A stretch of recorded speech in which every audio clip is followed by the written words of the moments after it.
Okay, good morning, everyone. Thank you so much for joining us today for part 6, the conclusion of our series, Uncertainty to Insight. In this final session, we will have a conversation about how Texas and Oklahoma have prepared to support businesses emerging from the COVID-19 situation and visions for successfully restarting a resilient and efficient regional economic engine.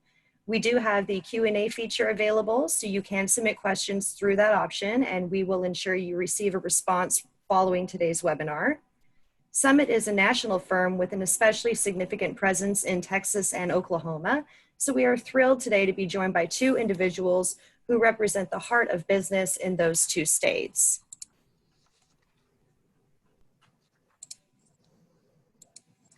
Our first panelist is Chad Warmington. Chad serves as the president and CEO of the State Chamber of Oklahoma, the state's leading advocate for business, representing more than 4,300 members, representing approximately 270,000 employees. Previously, Chad was the president of the Petroleum Alliance of Oklahoma, an organization formed after he led the merger of the Oklahoma Oil and Gas Association and the Oklahoma Independent Petroleum Association. Chad has also served as chief of staff to 3 speakers of the Oklahoma House, and he is currently chairperson of the advisory group to Governor Stitt for the plan Open Up and Recover Safely. Our next panelist is Jeff Mosley. Jeff has 4 decades of public and private sector experience in transportation, economic development, and county government. Currently, he serves as the chief executive officer of the Texas Association of Business, the largest business association in Texas, representing over 2,800 businesses from major corporations to small startups.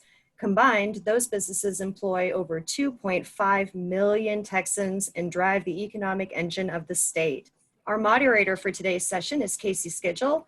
Kaci is president of Retirement Plans for Summit. Kaci is the author of the book, Path to the Summit, Strategies to Reach Your Company's Peak Retirement, and was acknowledged as one of the top women advisors by the National Association of Plan Advisors for 5 consecutive years, and more recently named by Financial Times as the top financial advisor. Now I will pass this session off to Kaci so she can begin for today. Thank you, Megan. And thanks everyone for being on this culmination of our series. Jeff, Chad, so excited to have you on today. Really from what we're going to go through, I know we don't have a lot of time because I feel like we could talk for about an hour and a half on these topics, and it was so excellent to get the time to just prepare with you all as we were getting ready for today. From our perspective, really, and my perspective, I think there's 3 underlying issues that we've been dealing with. We've got the pandemic, we've got the economy, which is a subset of our pandemic, and then oil and gas. And from my perspective, and what I'm hearing is, if it weren't for coronavirus, that's what would have been the topic that we would have been talking about all this spring, is oil and gas. So we want to make sure that we hit on that. In fact, I was on a call actually in April with Bob Dole. He is an economist, and what he said is we're in the middle of an engineered recession and we have turned off the economy. And that really did click for me. I know that we're kind of moving out of that. I know we've been through a lot and there's still lots of work to be done. And so today we want to get your perspective on where we are and where we're going. Reality is a lot of people are hurting, a lot of companies are hurting. And so with that, I think the place to start, there's commonalities obviously between both Texas and Oklahoma, and both states were early adopters of that philosophy that said we need to get our companies back to work. So I think, Jeff, I'll start with you. What is the TAB doing to lead through this? And then Chad, if you would also comment. Good morning, Kaci. Good morning, Chad. First of all, thank you to Summit for this kind invitation, and especially to our former Texas Association of Business Chairman, Dale Young, for his leadership here at TAB over the years.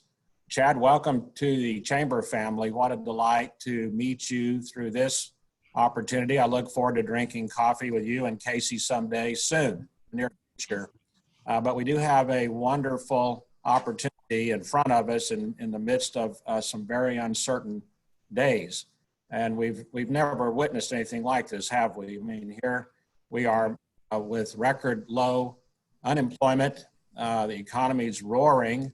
and then it just comes to a screeching halt. And the business leaders fully embrace all of the medical professionals that say that it's in the interest of all of our public well-being to isolate and to close, fully embrace that. And so we witness this shuttering, and I love what Kaci said, kind of an engineered recession. And so here we are today looking at how do we balance the medical professionals' best practices with keeping our economy alive, knowing that we must step up and balance those two. And the other part of it, as Kaci said, Bloomberg yesterday had this article saying that Texas had 2 black swans that arrived. Of course, the black swan being a symbol of something that's just unexplainable, and COVID certainly fits that symbol, but so does this massive global epic price war between the Kingdom of Saudi Arabia and Russia that caught up the Permian Basin in Oklahoma. And so a year ago, if we look at the price per barrel, $50 a barrel, and we're fortunate today, it's up to $25 a barrel, but just a massive shift in that. And Chad's the expert in that area, but it's really impacting Oklahoma and Texas more so than most other states. So what we're doing is we've been engaged with Governor Abbott and with Lieutenant Governor Dan Patrick on the reopening of Texas. And we're fortunate that we live in a state where our governor and our lieutenant governor are very methodically and carefully working with the business community to look at what we can be doing to come out of this tunnel and at the same time abide by the best practices and have public safety. Mm-hmm. The governor established a task force, and we have our board members that have been invited to be on that task force. The lieutenant governor established a back to work, Texans back to work task force, and our incoming chairman next year, Brent Ryan, was asked to chair that, and I've been a special advisor to that committee. And the idea is just to go and comb and find best practices by sector that we can show our businesses how they can, let's call it tiptoe through the tulips, right? I mean, we are on this mission of protecting ourselves, our society, our clients, but what would the best practices look like in manufacturing versus retail versus the service sector? And so the spirit of the task forces have been to gather that up, and then we are pleased to make the forums available to get that information to both members and non-members. And with that, I'll just say again, thank you for letting me come and to bring these opening remarks. I look forward to hearing what Chad has to say as well, but thank you again for this chance to visit. Absolutely. So Chad, from your perspective. Well, I'm happy to be here as well, honored to be here as well. And I was just chuckling that a Tiny Tim reference early on in the conversation, the tiptoeing through the tulips. That's great, Jeff. I was going to search the video. I'm like, wait, no, I'm on camera. I can't search the video. But yeah, no, there's definitely, I think Texas and Oklahoma are fortunate to have 2 very pro-business governors. And, I think there's also been a healthy competition, frankly, to get back open, to do it safely, but to get back open. And I think Governor Stitt specifically said to me, I don't want them to beat us. And, he has a goal that he repeats, across the state. He wants to be top 10 in everything. And he goes, I want to be a top 10 state for business. I want to be the top state for business. And we couldn't be that if we weren't open. And so his charge to us was really pretty clear. Get open and get open safely, but we got to get the economy back up and running. And so I think, he struggled mightily with even the notion of shutting down the economy. Although he understood the reasons to do it, it still was very difficult for him. I will give him credit that he didn't totally acquiesce. We didn't have a total shelter-in-place order. He did a modified version of it, but it worked. And I think the thing to keep in mind, too, was we didn't do it in Oklahoma because we didn't want people to get coronavirus. We did it because we were trying to buy time to make sure that our hospital system here was prepared for any potential surge. And we've accomplished that. And so once accomplishing that was done, our governor was just itching, chomping at the bit to get open. But he wanted to do it safely. And, there's practical policy reasons, and there's really smart political reasons to do that. But he did it. And so he's really embraced getting open. We're in phase 1 right now. Phase 2 starts in about a week. And then we should be, all things considered, fully kind of back open by the middle of June. So June 15th would be kind of the target date. So, I think we're on pace to do that. I think the metrics look good. We're gonna honor that. We won't move on to those steps if we see an increase in hospitalization and we begin to question whether there's capacity. But that healthy competition is good. I mean, good competition between pro-business governors. That's, the businesses on this call should be feel pretty good about their leadership when their goal is to be safe, but to also very much keep in mind businesses need to be open, our economy needs to be running, and we need to get things going again in Oklahoma and Texas. Perfect.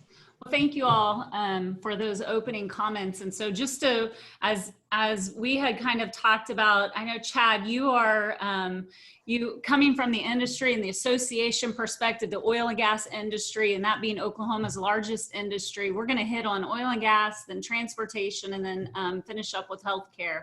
But thinking of the oil and gas perspective, Chad, from your side of it, where are we? What is going on with the oil and gas? And it's obviously, it's pretty obvious. Yeah, it's pretty devastating. Oklahoma are still, for all of our desire to be a more diversified economy, we are still very reliant on oil and natural gas production. Still 25, maybe 26% of our total state revenue comes from the production of oil and natural gas. And so any hiccup hurts us. And so if you can imagine a worse scenario of a significant price war driving down prices and demand for the products that we produce, layered on top of a shutting down of the economy, I mean, you just can't envision a worse scenario for Oklahoma. And so, what I always try to remind policymakers and the public is it isn't just about necessarily the production of it. It's all the ancillary jobs that come from that and all the spin-off jobs. And for us, rig count is a really good kind of indicator of the strength of Oklahoma's economy. A year ago, we had 106 rigs running in Oklahoma. Today, we have 16. Wow. And so that is a devastating amount of capital that has been taken out of the Oklahoma economy. Mm-hmm. And for us, that's going to be very tough to recover from. Sales taxes, payroll taxes, you name it, every tax category will be taking a hit on top of what has happened from the COVID crisis. So, for us, there's not much we can do other than, probably work towards some demand side programs to increase the commodity price or the demand for our price. But we now compete, Texas and Oklahoma are competing on the world market. That was something that we weren't dealing with before as well, when we couldn't even export our products, and that's changed. So this is a different downturn for us. And Jeff mentioned, when you're caught in a fight between Saudi Arabia and Russia on capturing part of the market, this is what happens. We wanted this fight. We wanted to be in the global market, but these are the kind of things that are gonna be impactful to us. And so I think we'll weather the storm. Texas and Oklahoma have been through this before. I hope that this is our clarion call to diversify our economy and to be really thoughtful about not being so dependent on this revenue in the future. So Jeff, from your perspective. First of all, I think the point that Chad's making, Oklahoma and Texas are joined at the hip, and we certainly share the DNA of the oil patch. This really is, as we call in state government here, a BFO, a blinding flash of the obvious. And obviously, we have really depended heavily on severance taxes from the oil patch to help run our state economy. Texas has a constitutional obligation to operate on a balanced budget. So when our lawmakers convene in January of 2021, there are some very big questions about how the budget is going to be tended to, because we won't have these revenues from the Permian Basin. And last legislative session, that rainy day fund that captures that severance tax, there was a use of about $6 billion to supplement public education. That's an open question. How do we continue that level? How do we care for public education whenever there's not going to be the resources in that fund account? Highways and transportation, there has been a revenue sharing formula out of the oil and gas revenues. and there's no money there now for keeping up with the demand for capacity on our roadways.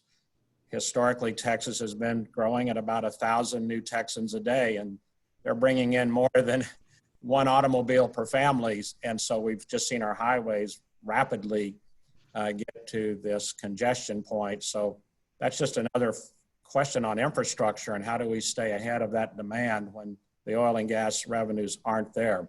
So it's a massive challenge. And then, you know, the big oil companies are starting to see reductions in their workforce, furloughs, layoffs. Mm-hmm. Really, the independents and the suppliers that work in that area, they're just not able to sustain any type of a protracted cooling off that we're seeing now. And to see the price per barrel, I think Chad probably was just as shocked as I was turning the TV on a few days ago to see the price per barrel was a penny. And then even more shocking that it went down to less than the value of the barrel before it bounced back. These are the things that independents cannot survive. Mm-hmm. Some projections that 50, maybe 80% of the independent small businesses that are growing around this sector just can't survive. So we know we have a lot of work to do. We have to make sure that we are competitive. The good news is we're seeing some bouncing back. And the other good news is that we know being in this business, it's very cyclical. And so it's not like Oklahoma and Texas haven't been through this before, but that doesn't take away the pain. Absolutely. Absolutely. And it is painful right now. What about, Jeff, on the, how is that affecting trade between Texas, Mexico, international? Anything you want to share from that perspective? Well, Texas, about a decade and a half ago, became the #1 exporting state in America, eclipsing California. And of course, most of that significantly is our shared highway, I-35, going to Port Laredo, which today is the #1 exporting port in America, including Port Los Angeles, Port Long Beach. There's more tonnage going through that port, and that's because of USMCA. So we're very bullish on the fact that the Trump administration did get a renewed agreement with Mexico and Canada. We have about 1 million Texans that have jobs directly related to trade with Mexico and Canada. So here's the exciting part. There will be a fresh discussion on reshoring, nearshoring, onshoring, manufacturing, and Oklahoma and Texas are primary targets for those companies that are looking to get back to this continent from Asia. And so we're very excited that we can position ourselves now to make sure that we have the technology in place at our border crossings and that we're, employing the homeland techniques, but this is taking us into discussions about facial recognition and other technologies on how do we get goods to market, but at the same time provide the security we must have on the international boundary. And we also want to provide incentives for those manufacturing companies to take a hard look at coming to our state and what would it take to show that this really is a great time for them to make a move from Asia to Texas. Absolutely. And you mentioned, Jeff, we're all connected via I-35. Mexico all the way up to Canada. So Chad, that hits Oklahoma as well. We really are in that artery. While it's competition, it's also the partnership. So anything that you have, anything to add on from that perspective, manufacturing wise as well? Yeah, I think it's a tremendous opportunity for Oklahoma and Texas, as Jeff pointed out, and I-35 being the artery that connects us is critical. I think as Oklahoma looks to figure out, how, and even the president's today talking about reshoring, repatriating manufacturing, Texas and Oklahoma are ideally situated for that in terms of distribution, access to the source material that they need in terms of, almost everything's made out of natural gas these days. We've got lots of it and abundant supplies of it. The governor uses a line he's been using this last couple of weeks here too, because Oklahoma's made for social distancing as well. We got a lot of open space here, as does Texas. But I think that thread that kind of combines us, that artery of I-35 is going to be pretty critical, and the more we can embrace the potential for that, the better. And, it is a healthy competition, but whatever, at the end of the day, what's good for Texas can probably be good for Oklahoma too. And Jeff and I even spoke yesterday a little bit about how can we work together to be stronger partners in attracting some of this manufacturing too. I wouldn't say this necessarily publicly, but even if Oklahoma is part of the growing metropolis of the Dallas-Fort Worth area, that's a good thing for Oklahoma. Moving people north into Oklahoma, that's going to be good for us. And so policies and regulatory changes that embrace and enhance those abilities to do those things, those are exactly the things we're working on right now. And so I'm chair of the governor's Bounce Back advisory group. And those are the types of things that he said, what are the barriers we need to kick down? What are the things that we're going to do differently? Let's not take this crisis and use as an opportunity to really rethink how we do things in Oklahoma. And there's just tremendous opportunities. So I think, that Oklahoma and Texas working together, there is no reason we shouldn't come back from this and be better, stronger, more efficient, leaner, and really powerhouses in this new kind of global economy that's going to change. Absolutely. And great point on that piece of it. So kind of shifting over, still talking transportation, the airline industry, the big hub in Dallas, DFW with American, then you've got Southwest and Love Field, and then in Oklahoma, big and very important maintenance facilities in Tulsa that are anchored in Texas. So I noticed last week was reading an article, and unfortunately Southwest posted its first quarterly loss in nearly a decade. We talked about it yesterday. I think it's an average. The stat is 12 people per flight. Flights are 5 to 10% full right now. And Southwest analysts have said that there's never been a year that they have posted for a full year a loss, but the streak could end in 2020. What does that do for the future of the airline industry, for jobs, transportation projects, and so on? Yeah, for Oklahoma, it's particularly painful, again, because it's one of our bigger industries. And, aerospace is one of the areas we've really looked to diversify. We've got big maintenance, like you're saying, MROs here. We've got Tinker Air Force Base and certainly Tulsa and American Airlines investment. We've got Spirit Aerosystems, Boeing. So it's a big part of Oklahoma's economy. And, our friends at Boeing were already suffering with the issues that they've had earlier. And then this just on top of it is really devastating. And so, on top of the fact that all those planes not flying are not burning fuel that's made from the raw material that we produce in Oklahoma and Texas. So, it just, again, I think it illustrates how important Oklahoma and Texas are to these economies and to these industries.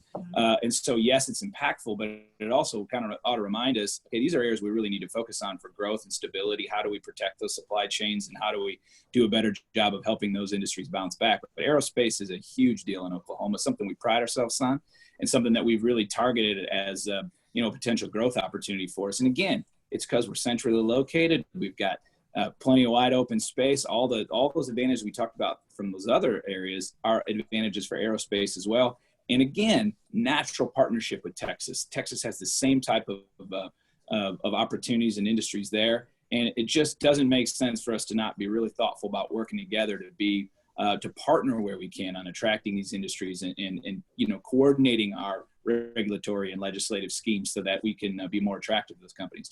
We should be doing it together, no question about it. Absolutely. I love to hear that collaboration, and that's really what it's going to take for us as a country and for businesses. And so it's great to even hear that today. Jeff, what are your comments on that? It's a question, Kaci, you asked that a lot of people are sharpening their pencils right now to dive into and understand. You pointed out, the average load factor in the 20s. And so that does raise a question about the system that we have depended upon since Fred Kahn deregulated the industry under President Jimmy Carter. And so that question that we're asking ourselves across the board, do we continue using the same delivery system that was when things were prosperous? And do you need 3 carriers competing for 20 passengers in one destination? Or is there now a need to go back and look at a more regulated delivery system where that carrier has some benefit of knowing they've got a assigned territory? Those are discussions, I believe, that are taking place right now because the more the federal government puts money into the air transportation system, then how can you justify the system of competing for 20 passengers? So that's kind of an open-ended question. I think it also leads to what happens, as Chad's saying, to the manufacturing side of that. I heard the former chair of Continental, Gordon Bethune, speaking the other day, and he just pointed out that, you know, in right up I-35 from Oklahoma City is Kansas, where they assemble 737 bodies. Well, open-ended question was, how many years will it take before you need a 737 body? Because now you look on a runway and you see these 737s parked all over the place, and when will the traveling public be returning? I think you also have open questions the president raised the other day about maybe pre-purchasing tickets. So he was just saying, what if the federal government, which is about 40% of the commercial air traffic market, to buy tickets 3 or 4 or 5 years in advance at a discounted rate to save we, the taxpayers, money. So those discussions are also very ongoing. But the whole industry, the tourism sector, the airlines, the hotels, the convention visitor bureaus, the restaurants, there's going to be a massive examination of what platforms have viability, what works in this new era of social distancing. And then that goes into some very fascinating questions about seating configuration on the carrier itself. I saw the other day that one of the carriers was saying you can buy the middle seat. If you don't want somebody sitting there, we're going to sell it to you for $39. Very, very wonderful question you ask. More questions than answers today. No doubt it is going to be years, and I think that's why Warren Buffett announced a few days ago that he was pulling out of his 10% investment in the 4 major carriers, just because he said absolutely the carriers have been managed properly. There's no issue of their management. It's just that they've been dealt this set of cards and there's uncertainty there as to when they'll be back. And so he chose to take his investors out of the 4 major carriers. So it is a very, very big question that you ask. Mm-hmm. And, you know, ultimately it comes down to there's always the entrepreneurial spirit lives on, and there will be people that figure it out. And we want to be a part of that creativity. And that's what we know about America, you know, as a country. So very interesting. Appreciate that. So obviously we're an employee benefits firm, and for Summit, kind of shifting gears here, we're always eager to hear perspectives on healthcare. And so can you all comment? And Chad, I think as we were prepping yesterday, you had a couple of very interesting comments with some of the hospitals. So where is healthcare and how stressed is it at this point? Yeah, it's tremendously stressed. I mean, they've taken a huge financial hit. And, you know, again, talking to one of our CEOs of one of the biggest hospital chains here yesterday. And again, he reminded what I kind of talked about at the beginning, you know, why did Oklahoma go to shelter in place? Why did we take those steps? And we didn't do it because we didn't want people to get COVID. We did it because we needed to get time. We needed to buy time in order for there to be hospital system capacity, enough PPE, enough ventilators, enough ICU beds. And we've done that. And they had the time to prepare, and we're prepared for that. And so, you know, and as I was talking to him, and he's on the task force with me, the advisory group, he said, listen, I think the most important thing we could probably do, as an advisory group is work on the messaging. We've got to give people the message of hope that it's time to get back out. It's time to open the economies. It's time to start living your life again. It doesn't mean you don't be reckless or you don't use smart social distancing. And I think we're all going to learn about, you know, taking better care of our hands and touching our face and all the things we've learned. He said, but we can't be afraid. We can't let the narrative continue to be afraid. Be afraid to come get the normal procedures you would from your doctors. Come to the hospital when you're not feeling well. Where did all the heart attacks go? Where have all the other conditions that they normally would see in an ER? I was talking to another hospital executive who said he has been in this business for 30 years and always said, ERs are a recession-proof part of our business. He said, I was wrong. And so, ER visits are down significantly. So I think the thing we need to do is we need to kind of change the messaging and say, listen, we're prepared for it. You don't need to be scared of it. The hospital system is prepared for it. And we need people to get back out in the economy, to get back to work, to don't be afraid. And then we also even need to start sharing the metrics. Your chances of dying of heart disease or getting in your car to go to work this morning are higher than they are of dying of COVID. I mean, there's just perspectives. There's every ordinary risks that we take every day that we never think about. We need to remember COVID really is in that category as well. And so I think our health systems are dependent on us getting back and getting those procedures done. And our economy is dependent on us getting back to work and living our lives and not living in fear. And so that was his message. And it really struck a nerve with me. And this is a guy who's in the healthcare business saying, we're ready, we're prepared. We need Oklahoma citizens just to get back to work, to get our economy going again. And I thought that was a message of hope and of optimism that they're prepared if there's a surge. And that was that's why we did this in the first place. Jeff, from Texas's perspective. Kaci, I have a checkered past, and my county government days was organizing the I-35 Corridor Coalition, was actually at the Oklahoma State Capitol on the day of the bombing in downtown Oklahoma City. Very dramatic, profound memory, but one of the strongest memories was leaving the Capitol and looking at all the people that lived right there in that area lined up to give blood. And then to see the healthcare professionals that were in their gowns and they were out in the front yard receiving victims, and ambulances and helicopters. And it was literally kind of like a MASH unit was set up just immediately. It was almost second nature. And here we are dealing with a very dramatic time which challenges our health delivery system. And we're starting to see that similar spirit of let's go take care of this. And you're seeing regulations that worked in a very prosperous time being set aside to get the job done.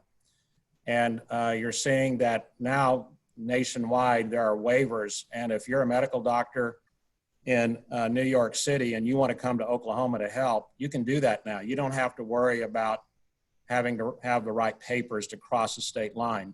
So I think the answer to your question is, in these very dramatic times of need, we're starting to see a real rethinking of how we provide help and services to those who have the need. We're already seeing that healthcare professionals across the board are getting access to give assistance. Rural hospitals are very dramatically challenged, as Chad. People are afraid just to go to a hospital now, and the rural hospitals are especially being challenged. That's why the Texas Association of Business has been a strong supporter on telemedicine and allowing doctors, physicians, nurses to have access to healthcare professionals through the electronic technology. So you'll see more and more of that, I believe. You're going to see more and more nurses are given authority to come in and do, very basic healthcare needs. And so some of this is all shifting around. And I would say probably for the benefit of the healthcare industry, but just like we've talked about transportation, there will be a serious challenge of the structures. The politics of prosperity are significantly different than the politics of scarcity, the politics of need. And so we're in this era now where all of our paradigms are upside down, being scrutinized, and what we could afford to do and the silos we could afford are being really challenged now as to what do we have to do to take care of ourselves. Absolutely. And I appreciate that. I appreciate that perspective and just the excitement that comes with it. And I do believe that we all band together. My husband too, he's a first responder, he's a fireman. And so I do see that just across the board. with all of our healthcare workers and first responders. Another question that has come up, and I think, Jeff, you kind of pointed to it early on. You were talking a little bit about the rainy day fund. Can either of you comment on the rainy day fund, or Texas and Oklahoma? How is, what's going on with the rainy day fund with respects to running your respective state government? Jeff, I think you alluded to it early on. Well, the good news is that we did have legislative foresight to create this fund account, and it really does look like we're having a rainy day, doesn't it? So there are resources available. The rainy day fund was so prosperous not too many months ago that the legislature did come up with some formulas to say, okay, if it exceeds this level of funding, we can divert funds to go into building highways. And so there have been some of those formulaic opportunities to use money because there wasn't the legislative will to raise the motor fuels tax, nor a legislative will to raise fees, nor the legislative will to issue bonds, nor the legislative will to even use private investment. And so let's cash and carry. If the fund gets over this dollar value, then we can divert these funds to go in and help with highway construction.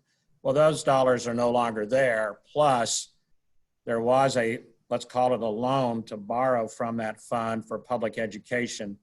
And we all felt like it was the right thing to do. The governor, the lieutenant governor, the speaker, it was one of those really wonderful opportunities to step up and help public education. But again, where do you go back to continue that level of funding?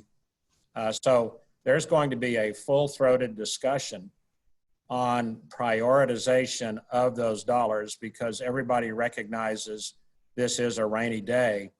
Now, how do you put those dollars to work? And it takes us into that question that's happening at the national level where you hear Leader McConnell going, okay, now, why would we give money to states that aren't taking care and being financially responsible? I think that's a fair question, right? That if you have states that are being mismanaged, would we want to see COVID relief dollars being used to go bail out bad management of states?